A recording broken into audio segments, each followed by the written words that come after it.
U-turn in it. Kia ora, Flavel. Tēnā koe, Mr. Speaker. Kia ora tātou e te whare.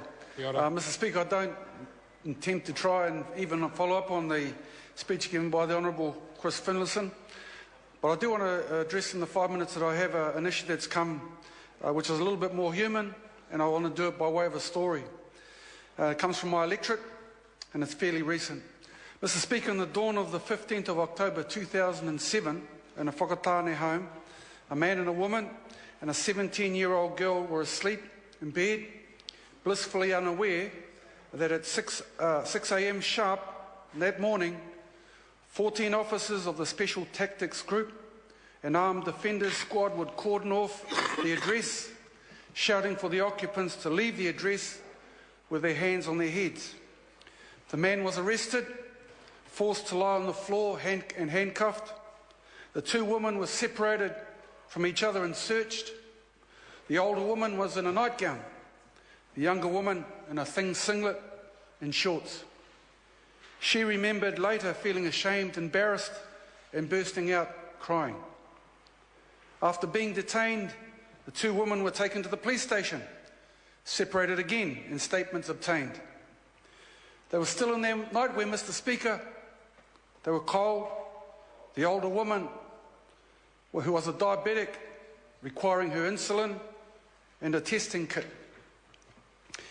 Mr. Speaker, nearly 6 years after that event, Judge Carruthers, the chair of the Independent Police Conduct Authority, wrote to them. And I want to just draw the attention of the House to the letter where I refer to the impact of fear and anxiety experienced by those three people. The judge says this: being woken in the early morning by armed offenders shouting for them to come out of their house with their hands on their heads, having guns trained on them, a dog barking throughout, being barefoot and only dressed in nightwear, and scared about what was happening to them, these actions, personally searching them in an intrusive manner and taking them to the police station, were contrary to law. Mr. Speaker, the letter concludes that the arbitrary detention was contrary to law, unjustified and unreasonable. So if these words sound pretty familiar, it's because these same words were repeated consistently throughout the report of the Independent Police Conduct Authority into Operation 8. The key thing here, sir, is that over a month has passed. It's gone by us since the police were said to have acted unlawfully in establishing roadblocks and detaining and searching people during the Operation 8. But sir, what has happened to those people affected? What's happened to those who were traumatised and suffered the consequences of the unlawful actions by our key agents of the law? Nothing. Nothing. No acknowledgement to the people who were hurt. No apology. No attempt to meet. Kanohi ki te kanohi face to face. Or even ask any question.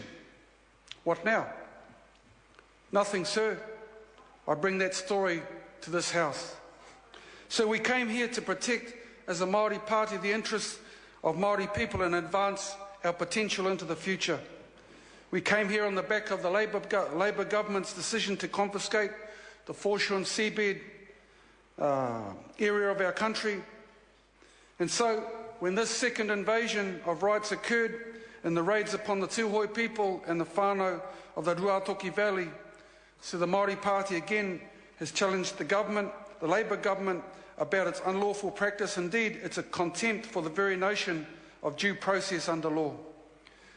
So I want to tell this House and the New Zealand public that this issue, the unlawful treatment of a family in Whakatane and the many other families who were subjected to the abuses meted out under the name of Operation 8, will not be left to linger.